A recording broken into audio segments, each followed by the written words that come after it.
Buenas noches a todos nuestros seguidores, a los usuarios de esta plataforma YouTube que nos siguen en esta cuenta, en este espacio Colegas con Derecho. Estamos hoy honrados de la presencia de un invitado súper especial con quien he tenido la oportunidad de compartir defensa técnica privada en casos emblemáticos en este país.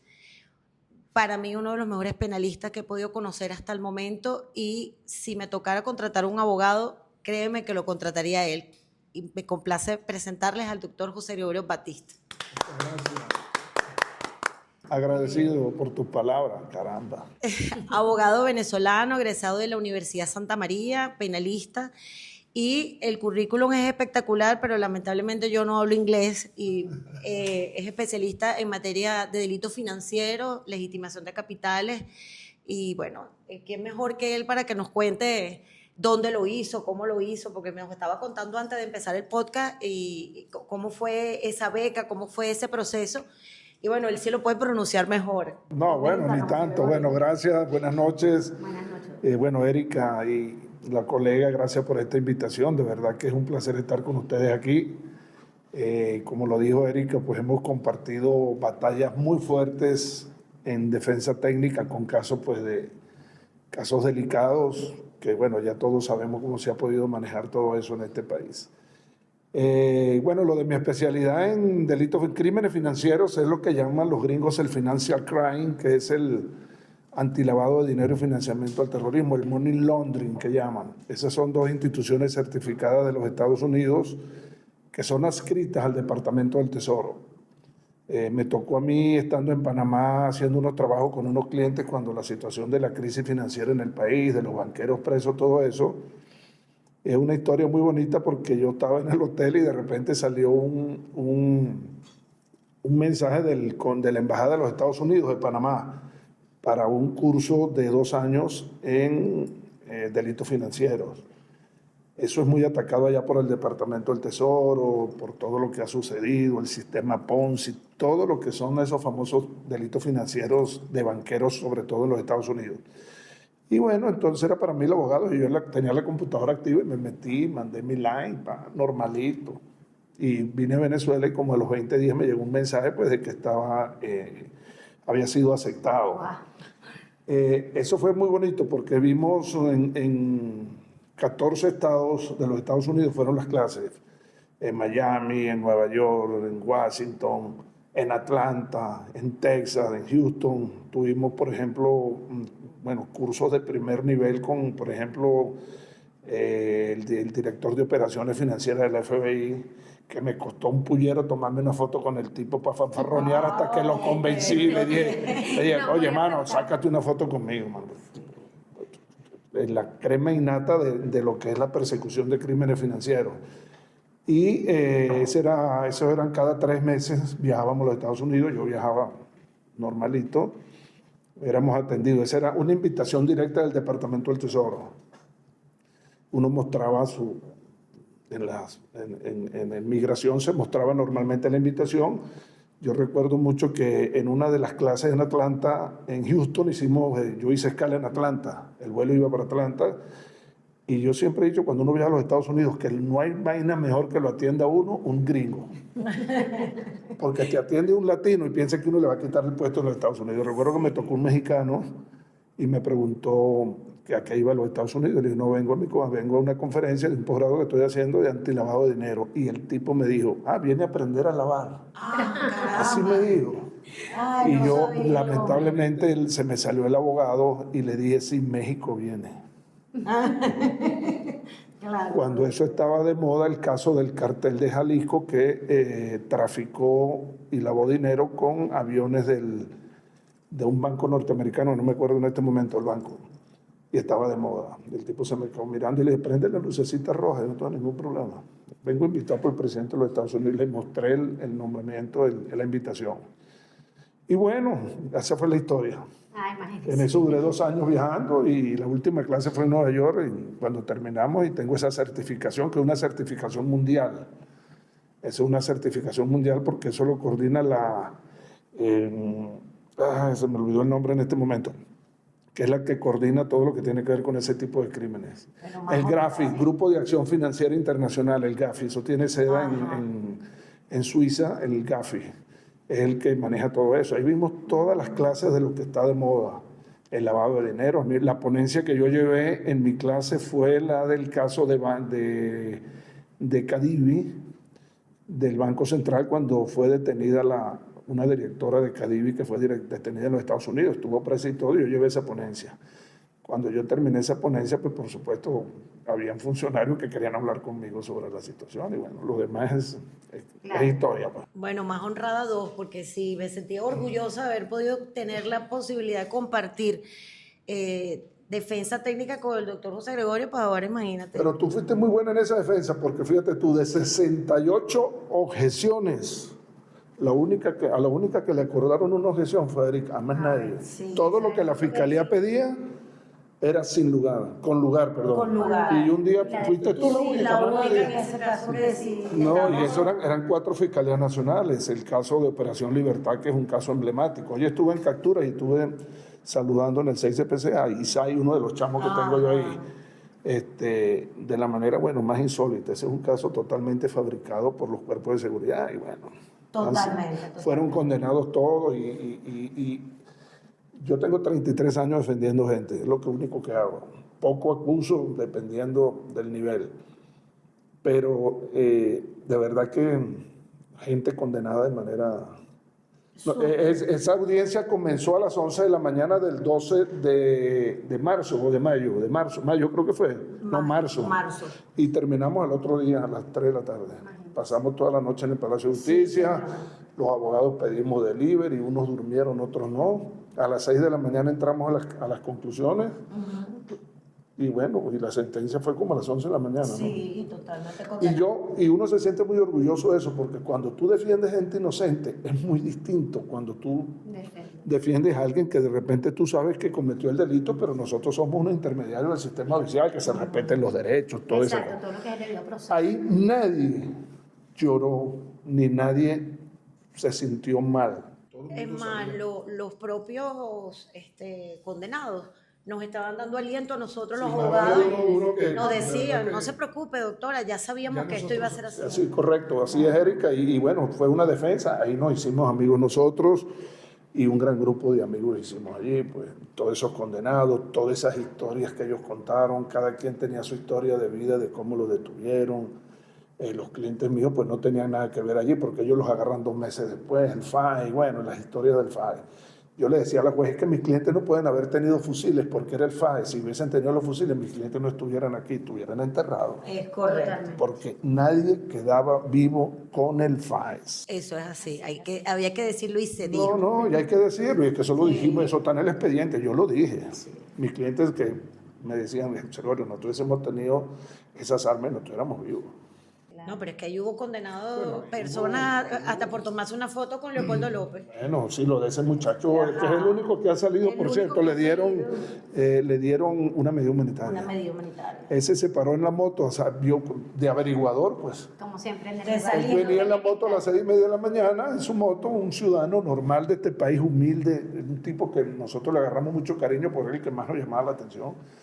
Y se paró a averiguar. Entonces venía bajando Leopoldo López, toda esa gente de lo que sucedió, y estaba dándole la mano a todo el mundo. Y él se iba a montar en la moto y también le dio la mano. Pues. Y se fue. Y esa fue la foto que le dio la vuelta al mundo. CNN publicó eso como la semana, y él estaba en su negocio, porque tiene un negocio en el cementerio. Y estaban viendo, y cuando llegó le dijeron, coño, vale, estás en televisión. Sí, yo, y eso, ¿y quiénes son esos? Ese Leopoldo López, el otro es, no me acuerdo, el otro. Bueno, Guaidó, que estaba ahí. Guaidó, que estaba ahí. Y como a los 6 meses le llegó el FAE, la policía en el FAE. Lo sembraron y lo bueno, metieron. te puedes imaginar C4, plantas de no sé qué cosa, fusiles. Bueno, lo demás historia. Parecía así, Larrito Baracuña. Bueno, así funciona esto, y bueno, ahí vamos. Pero bueno, fíjate, estamos en el marco de lo que acaba de recientemente ocurrir en nuestro país el 24 de junio, y nosotros estamos haciendo... Este podcast tenía otra temática, otra idea creativa. Nosotros, bueno, invitábamos a los colegas Y aquí teníamos unas secciones para que, bueno, el colega tuviera acercamiento con el usuario y viera una realidad del abogado desde el ejercicio, pero algo más íntimo. Era bastante jocoso. No sé si has tenido oportunidad de ver los Sí, capítulos cómo con la no, doctora claro, claro. Charity, el doctor Alonso Medina. Sí, Alonso muy amigo, pues nosotros nos graduamos el mismo año. Pero visto lo recientemente ocurrido, pues nosotras hemos cambiado un poco la temática y estamos buscando que este espacio sirva de acercamiento para todas esas personas que puedan tener en estos tristes momentos muchas consultas que hacer, porque van a surgir muchas cosas. Como bien sabemos, una ciencia social se va adaptando a los cambios sociales y a las exigencias sociales y bueno, empezarán a salir en este momento muchas cosas nuevas, ¿no? Sí. Y vista tu especialidad en materia de crimen financiero, me llamó mucho la atención eso y quisiera hablar un poco contigo porque ahorita con este tema de las donaciones, con este tema de los aportes que hacen las empresas, las ONG para poder ayudar, los centros de acopio, se pudiera generar una pantalla perfecta para lavado de dinero, para legitimación de capitales, para este Pudiera tipo de ser, cosas. sí, eso puede darse. Entonces, sería interesante como que darles esas recomendaciones a estas empresas de cómo deberían de hacer las cosas, qué deben declarar, cómo lo deben declarar, si van a hacer daciones a título gratuito, cómo deben hacerse ese manejo para que no se incurra. Bueno, claro, el tema es interesante. Lo que pasa es que en materia de legitimación tiene que haber una contraprestación en el cambio, pues. Claro, total. O sea, Obligatoriamente. O sea, aquí, bueno, ¿cómo lo pudiéramos analizar? O sea, gente que colabora, pero que puede recibir. O sea, lo que pudiera recibir en todo caso es no sé, nadie está dando una certificación de gracia por haber donado, etcétera. La preocupación del caso terrible de esta tragedia que nos ha enlutado a todos, de verdad, a mí me ha afectado un poco por varios fiscales que nos hemos hecho amigos en los juicios y nos hicimos grandes amigos y fallecieron.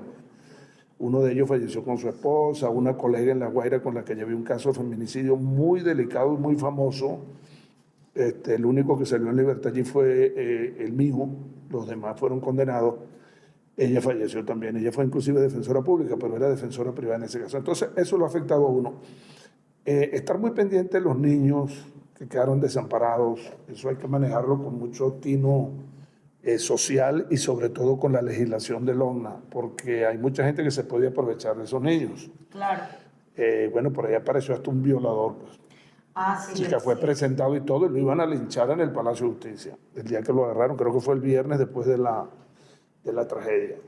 Eso por un lado. Lo demás es informarle a los familiares que el CENAMEC, es decir, la Medicatura Forense, el Servicio Nacional de Medicatura y Ciencia Forense, tiene un listado de las personas que no han sido pues, identificadas. Entonces, bueno, algún familiar que nos esté viendo y nos esté escuchando, es bueno que vaya para el CENAMEC. Hay un listado allí y hay un equipo pues, que está asistiendo y asesorando a la gente para todo eso. Okay.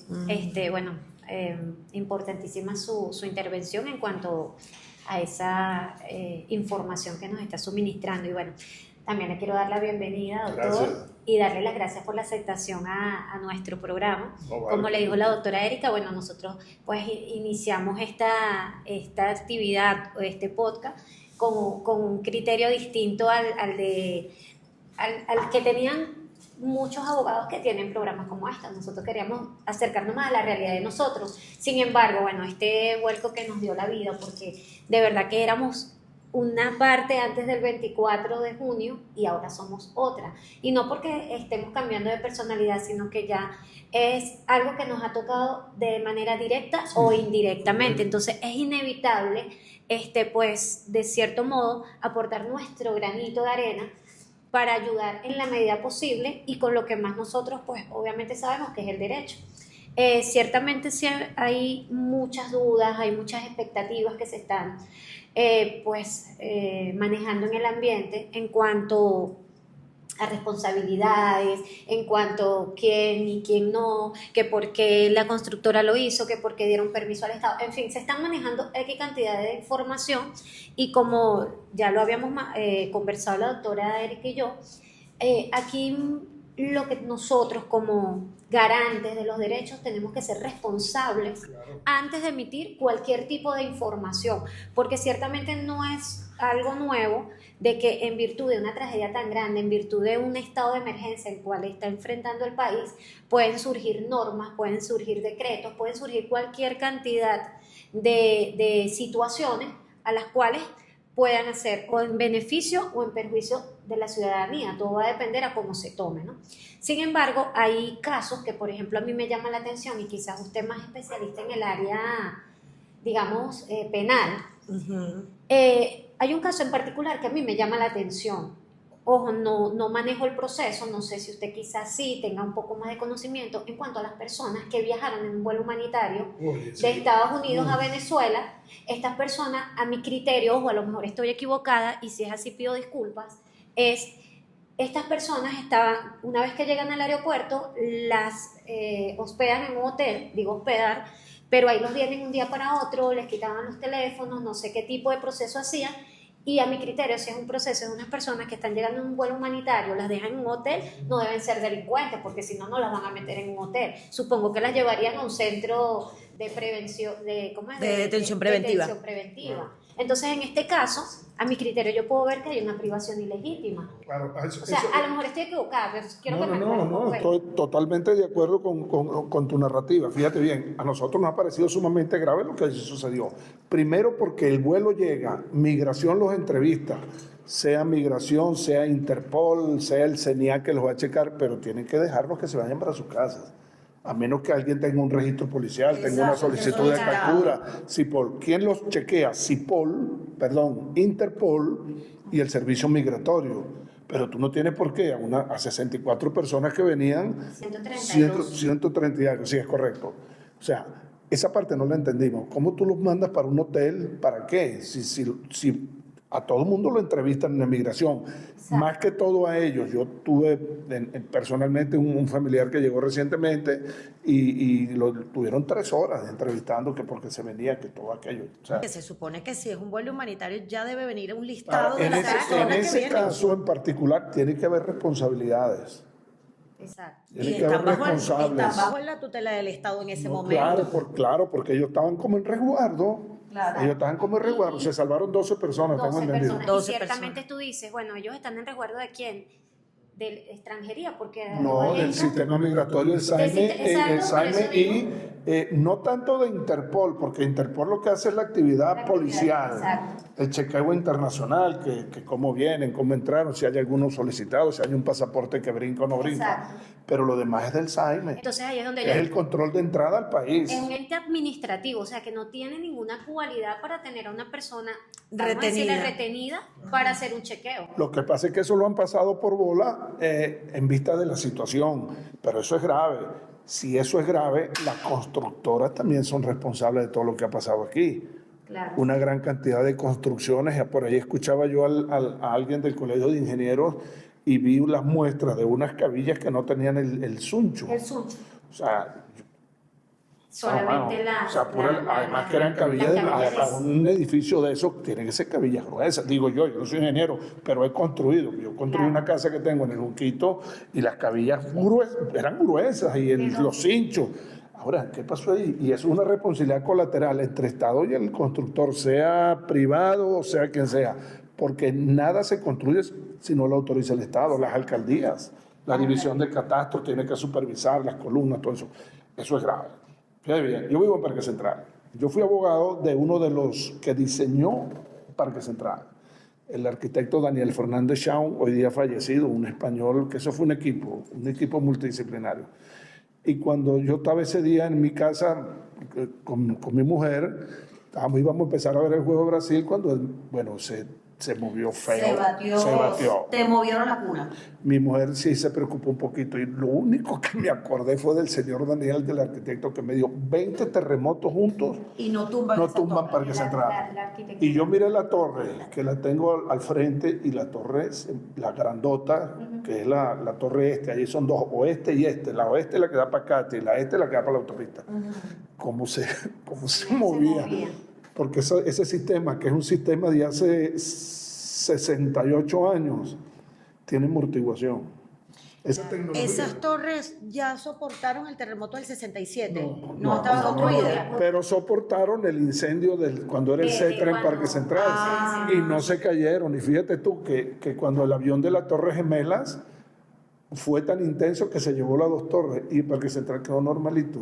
Ese sistema es un sistema que, bueno, digno de admiración, ¿oíste? Y eso que los ingenieros hoy día dicen, o sea, los ingenieros acá en Venezuela y especialistas en la materia dicen que en Venezuela no existen edificaciones antisísmicas, sino sismos resistentes, que son por la norma HEDBEN, que fueron construidas posterior al año 67, porque obviamente aprendieron del terremoto del 67 y posteriores construcciones fueron hechas con esa tecnología, pues, o con ese tipo de estructura.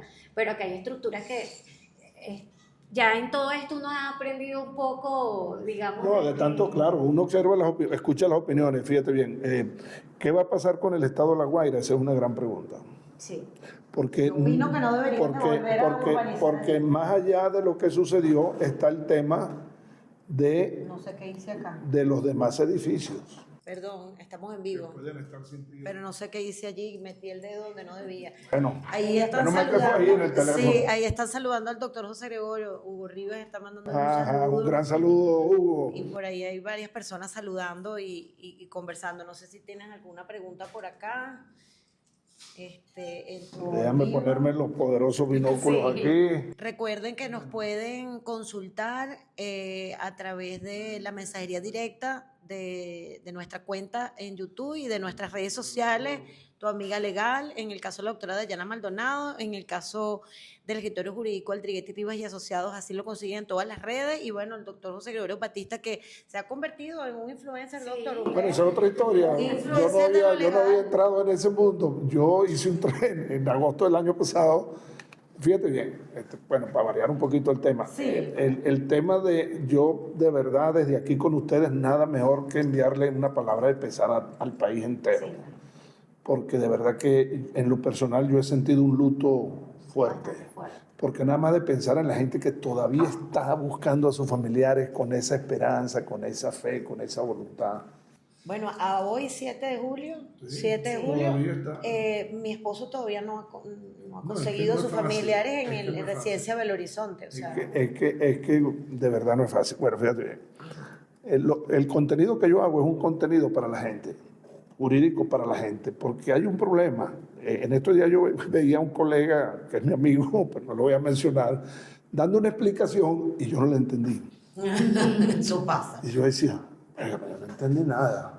Si no le entendió usted, el cristiano menos.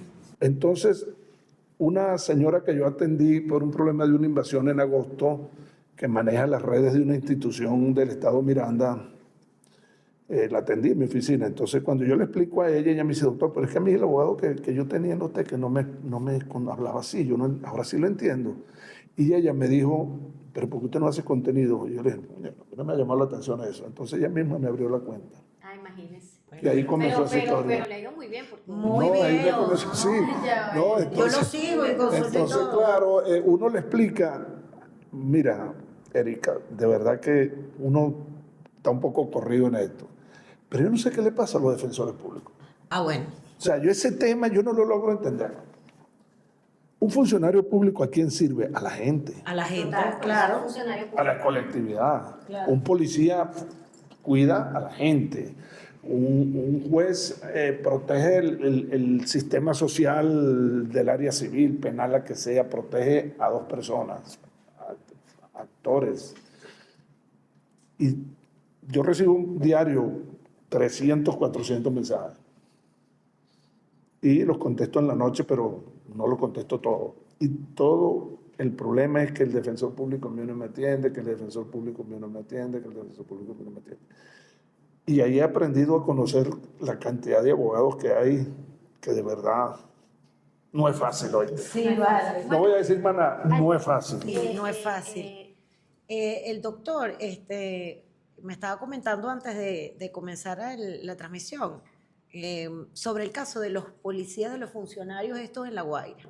Lo del 6CPC. Lo del 6CPC. Yo quisiera que analizáramos un poquito eso, porque a mi modo de ver, allí no hay delito. No hay. A mí me parece que no hay delito. Yo también estuve pues viendo los videos, viendo el contenido, comentarios y todo esto, y también me pareció lo mismo, porque hasta donde yo tengo entendido, ellos no es que entraron a ninguna de las... No, ellos estaban cumpliendo. Ellos estaban cumpliendo y apareció eso. Apareció eso y ellos lo Ahora, tomaron. a lo mejor me lo consigo yo.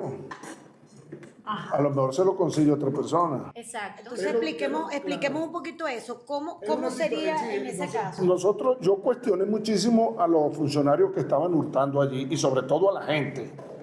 Claro, se puede entender porque aparecieron unos funcionarios de cuerpos del Estado, sobre todo de la Policía Nacional, que los vimos todos cargando neveras en una moto y uno encima de un carro, que yo me imagino que los cuerpos de seguridad tienen monitoreado todo eso. Claro. Porque hay un tipo que va en un carrito con una nevera arriba y en la parte de atrás ya una lavadora. Estaban saqueando un almacén chino. Yo lo vi porque yo bajé y yo lo vi. Ay, y además lo que hicieron con la, bueno, hay que decirlo, con Farmatodo. Pues. Ah, Sí, bueno, sí. sí. El El de McDonald's, Playa el McDonald's Grande que- estaba el el McDonald's jueves. también. El jueves nosotros bajamos y porque casualmente en la residencia Belo Horizonte, que es donde vivía la familia de mi esposo, la cual todavía no aparece, y bueno, esperamos el milagro, si va a ocurrir un milagro. A escasos metros queda ese Farmatodo de Playa Grande. Eso estaba terroríficamente saqueado. Entonces, claro, lo de estos funcionarios hiciste el comentario para analizar un poco, porque yo lo he analizado con mi equipo de abogados, nosotros no somos abogados de nadie allí. Yo no sé qué pasó ahí, yo no sé qué le pasó a la fiscalía ahí. Pero es que es Yo algo creo que lo condenó la propia gente la en las opinión redes pública, sociales, la la opinión opinión pública. Lo que pasa es que se hizo como conmoción. Claro, porque había mucha gente grabando y de repente estas personas que yo presumo que eso era de interés criminalístico, yo no lo veo como evidencia, lo veo como algo de interés criminalístico que iba para el laboratorio. Esa es la información que yo tengo por fuerita que uno hace. Coño, ¿qué pasó aquí? Pues, primero, hay una gente que destruyó la evidencia. Exacto. Ahora sí pasamos a la evidencia. Hay gente que rompió los billetes. Es un delito, pues eso es obstrucción a la justicia. ¿Qué pasa con esas personas que agarraron y se pusieron a romper los billetes allí? Bueno, la fiscalía tiene que analizar ese escenario porque eso es un delito. Claro, porque es que más allá de eso, fíjese, los funcionarios estando vamos a decir, en una circunstancia, en un operativo, vamos a poner lo que ellos estaban allá prestando el servicio para el momento de la tragedia. Ellos pasaron, vieron, o sea, es que lo más lógico era que lo iban a tomar, pero la intención no se sabe y las personas de una vez asumieron Claro. que no era que se lo estaban robando, que se lo estaba estaban muy hurtando. sensible en ese momento la situación porque se estaba observando pues que algunos funcionarios de cuerpos de militares y civiles cargando cuestiones. Claro, Entonces, lo que eso pasa se es hizo muy que sensible. lo que pasa es que creo que también quizás ahí el error que pudieron haber cometido los funcionarios fue la forma de colectar la evidencia. Claro. Quizás allí, y como las personas no conocen, como usted dice, muchas susceptibilidades, ya las personas vienen, obviamente, con todo lo que está pasando de una manera sensibles, agresivas. Entonces, bueno, todo esto sí, bueno, y uno puede entender a la opinión pública, primero porque hay una gran cantidad de sentimientos encontrados en ese momento. La gente está desesperada, buscando a sus familiares. Yo me imagino todo aquello. Y sé que funcionarios del CICPC estaban colaborando en el rescate, pero también estaban buscando a funcionarios que murieron con este terremoto. Exacto.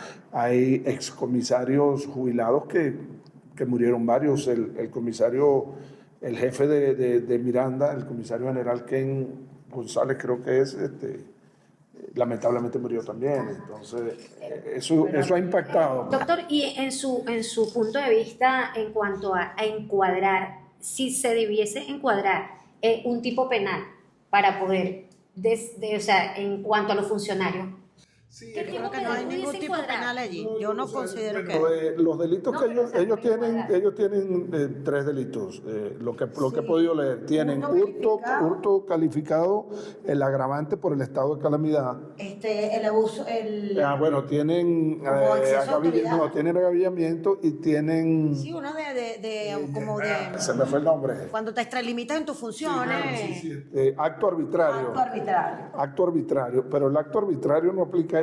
Por eso le digo, o sea, de acuerdo a digamos, a la situación o a los hechos como se suscitaron, obviamente esos tipos penales deben estar encuadrados dentro de... Bueno, habría que ver cómo lo fundamentó la Fiscalía, el Ministerio Público, porque fíjate bien, acto arbitrario, por ejemplo, es una detención arbitraria, una violación de domicilio. Exacto. Pudiera ser un acto arbitrario.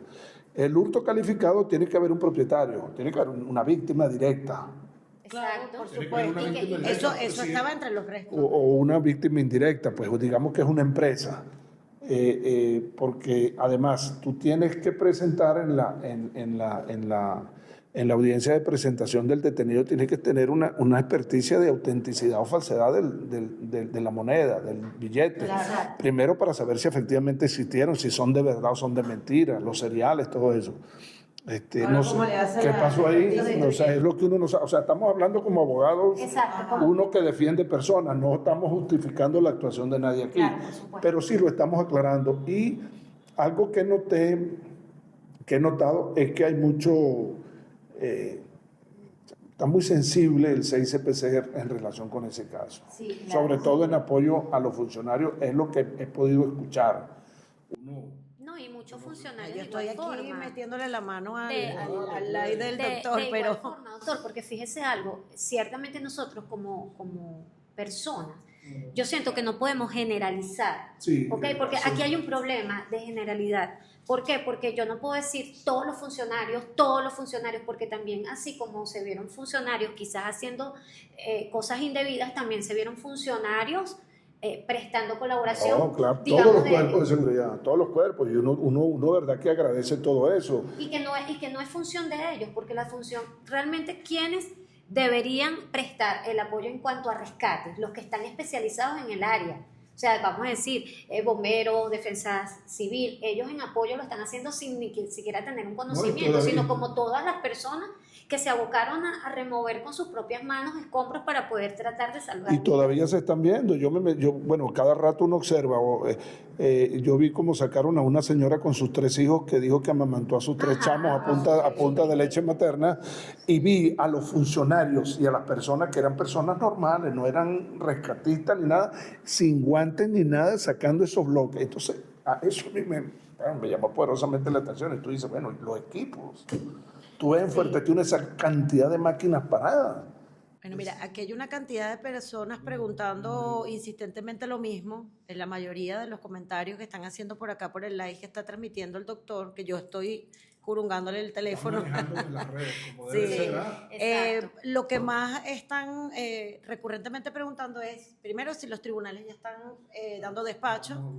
Vamos a hablar de eso. Los tribunales comienzan a funcionar en el área metropolitana de Caracas el jueves. Esa información me la dieron hace Jueves como... 9 de julio. 9 de julio, me la dieron hace 2 horas dentro del Palacio, me informaron.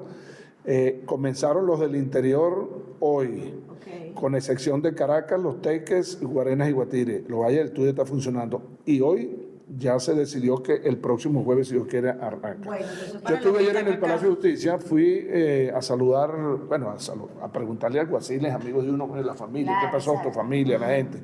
Nosotros nos estacionamos allí, aproveché de comprar cafecito criollo que compro en la esquina molido, que lo muelen ahí mismo, buenísimo. Y me dicen que los pisos 4 y 5 fueron afectados un poco en unas grietas. Control que se cayeron, el techo de vidrio se cayó y ya hay una que otra oficina que fue un poco golpeada.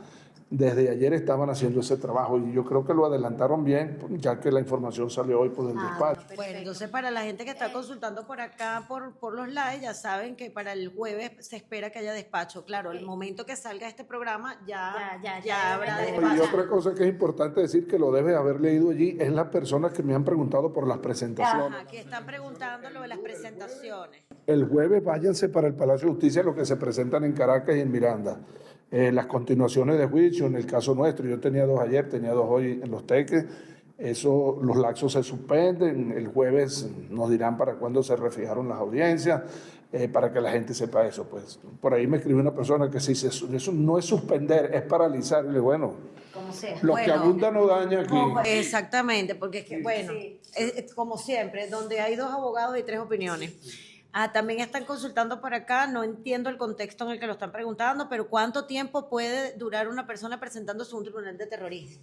sea, eso Bueno, por el lado. primero quiero decirle que las excepciones en caso de terrorismo no todo el mundo está en libertad, así que cuide su libertad.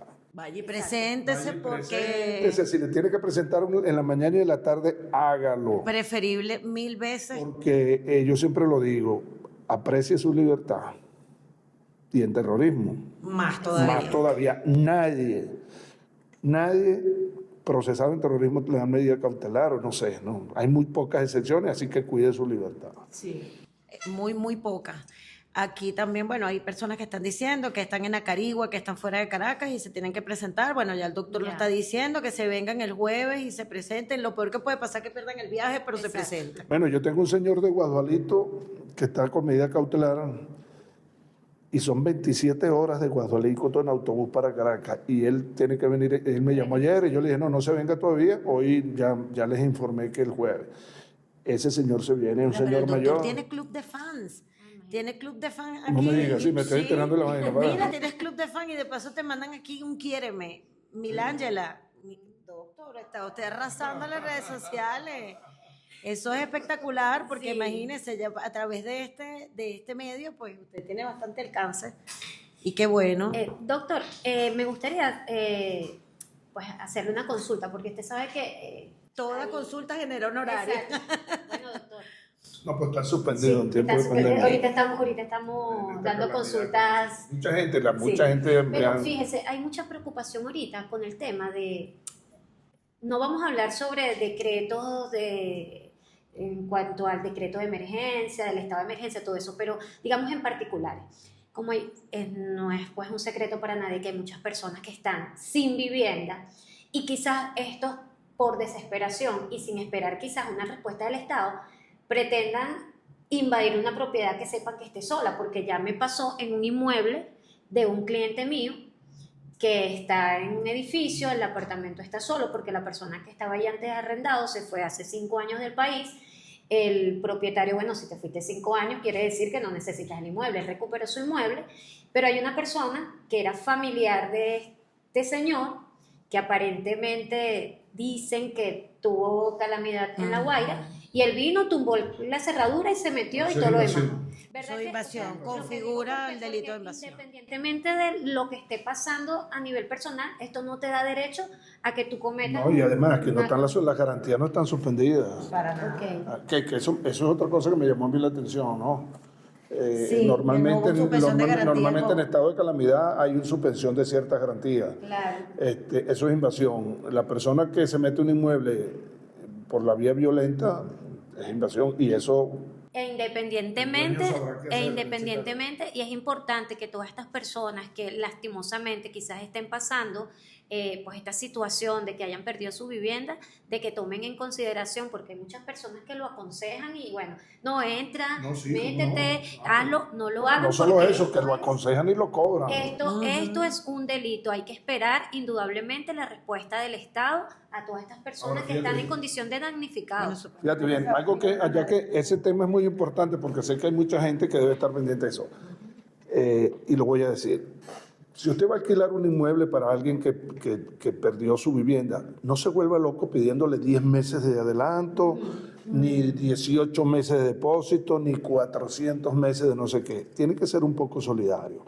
Yo sé que es difícil alquilarle, pero hay gente muy responsable también. Ajustarse a la norma. Ajustarse a la norma. El La norma venezolano lo- puede ser humilde, pero es responsable, y más en estos tiempos. Yo le aconsejo a aquellas personas que tiene algún amigo que perdió su vivienda y usted tiene una vivienda desocupada y él la quiere alquilar, oye, no se vuelva loco. Usted tiene que entender que hay gente que en este momento se quedó sin nada. Exacto. Sin nada, lo más apreciado es la vida, pero hay gente que luchó por tener su vivienda toda la vida, por comprar sus cositas, Se quedó sin y de nada. repente en 45 segundos la vida le cambió a una gran cantidad de gente. Mira, por acá está la reina Miranda. Una pregunta muy importante. Mi esposo llegó deportado y al llegar al aeropuerto fue detenido. Creo que básicamente lo que estábamos conversando, lo de estos vuelos, no sé si en el vuelo humanitario, pero está hablando de esto. No, me imagino que está buscando. De repente, bueno, quién sabe, de repente Si estaba solicitado. si tenía alguna solicitud. Claro, un solicitado no va a venirse por avión, por la vía normal. Por supuesto. Pero, bueno... Hay muchos que fueron deportados sí, ya claro, porque lo que pasa es que la deportación norteamericana está la deportación que conocemos nosotros. Te agarran, te meten preso, el tribunal ordena la deportación, pero está la deportación voluntaria, la que no amerita que te esposen, sino que de repente usted puede dormir en este hotel y mañana se va, escoja su vuelo, y esa es la que es la voluntaria, y la persona viene normalito, sobre todo la que ha entrado a Estados Unidos por la vía normal. Es decir, una persona que se fue y salió por Maiquetía con su pasaporte, su visa americana, todo. A esos normalmente le aplica la deportación voluntaria. O sea, el gobierno norteamericano le dice, bueno, duerme usted en su casa esta noche, que mañana lo va a buscar una patrulla, escoge el vuelo. Mucha gente se vino vía Bogotá. Yo conozco, tengo hijos de amigos que se han venido. Inclusive mi hijo fue deportado voluntariamente y se vino normalito. Él también realmente no quería estar más en los Estados Unidos. Ese es una. Si a su esposo lo detuvieron, bueno, de repente tenía algún registro, a lo mejor dejó de presentarse en un tribunal, eso es cuestión, no sabemos. Hay que ver Bueno, puede contactar al doctor Batista. Hay que ver la situación y las Sí, circunstancias, claro. porque o si realmente es que está hablando de una detención o es que realmente está hablando de este proceso migratorio que surgió. Claro, porque de repente la persona sale por los caminos verdes, pero entra por la vía normal con pasaporte. Entonces el registro del SAIME que te dice, pero si a usted no lo tengo yo registrado como que salió por la vía normal, porque usted se fue así y ahora viene por aquí. O sea, yo más o menos poniéndonos en los zapatos del funcionario. Bueno, usted cuándo salió, pero aquí no aparece en el registro de su movimiento migratorio que usted salió. Bueno, yo me fui por los caminos verdes. Ay, porque ahora se vino por aquí. Claro, esa es una pregunta. Son circunstancias. Son circunstancias y los funcionarios de migración saben lo que tienen que preguntar. Pues. Okay. Yo no sé, aquí no sé qué hice que esto empezó a sonar. Ah, Pero que la conectaste persona, no sé, creo que le di algo allí, que la persona que está consultando contacte al doctor directamente para ese caso en particular. Y bueno, estamos llegando al final de este episodio, porque, bueno, evidentemente por cuestiones de tiempo la plataforma no nos permite conversar horas y horas que quisiéramos. Unas palabras de cierre para toda esa comunidad de YouTube que nos está siguiendo en Colegas con Derecho y, bueno, toda la gente que va a tener alcance a este episodio, a este podcast. Más allá de agradecerte que hayas venido, que te hayas tomado el tiempo. Bueno, no, agradecerle a ustedes por haberme tomado en cuenta para esta invitación. Estar muy pendiente del manejo de los criterios que ustedes tienen aquí. Yo creo que es muy importante informarle a la gente lo que están haciendo con abogados, con especialistas, porque hay mucho que explicarle a la gente en lo que tiene que ver con el mundo jurídico. En el caso del mundo penal es el más sensible, porque 400 mensajes que yo recibo, 300 son pero bueno, mi hijo también tiene derecho y está preso, ¿cómo que los tribunales no han arrancado? Si aquí en Barquisimeto no pasó nada. Bueno, es un problema del sistema y yo se lo digo a la gente, es un problema de una calamidad nacional. O sea, hay una emergencia nacional, porque a lo mejor en La Guaira vivía gente de Boconó, como efectivamente sucedió, de Barquisimeto, de Mérida, de Margarita. Eso es lo que conlleva a una catástrofe. Y bueno, lo demás, bueno, agradecido contigo, Erika, con la doctora Dayana. Fue fantástico estar aquí con ustedes y conversar. Bueno, yo quiero extenderte una nueva invitación, dejarte en compromiso con nuestros seguidores para una nueva invitación cuando nosotros retomemos el formato que veníamos trabajando, porque queremos que la gente que nos sigue conozca a ese José Gregorio Batista humano, desde el ejercicio y desde el litigio, aunque lo dejas muy claro en tus redes porque lo haces bien humano y bien cercano. Y además yo lo hago normalito, o sea, sí, yo no sí, nada, creo que, y eso me gusta más así, de repente estoy sentado en el Palacio de Justicia y me pongo a echar, porque es lo que la gente quiere, que uno le explique bien. Exacto. Que los 45 días de mi hijo se convirtieron en 5 años, entonces, entonces ahí viene el cuento, entonces mire señor, entonces yo lo hago muy fíjese bien que eso es así, a lo mejor es que su hijo lo acusaron y se quedó privado, y esos 45 ya se acabaron, ahora comienza otro lapso, pero la gente insiste, no, ya lleva 5 años con eso, es increíble. Eso pasa cuando la defensa Eso- no le da, eso no te le iba a dan decir. la debida educación, vamos a decirlo así, la educación jurídica, porque sabes que yo he tenido casos, y rapidito acá antes de darle también mis palabras de agradecimiento, donde las personas han enfrentado un juicio, los he tomado desde la presentación, han pasado por el proceso todo, hasta el juicio, y cada vez que se van a su sitio de reclusión, como digo, van presos pero van contentos, porque no pasa nada distinto a lo que uno ya los ha educado, tanto a ellos como a sus familiares. Bueno, perdón, y quisiera cerrar con esto para la gente que nos está viendo. Nadie puede ser obligado a admitir los hechos en el proceso penal. Nadie. A usted no lo puede obligar ni el tribunal, ni el fiscal, ni el defensor, sobre todo el defensor público. Nadie lo puede obligar a admitir los hechos. En juicio varían todas las circunstancias de su detención. Total.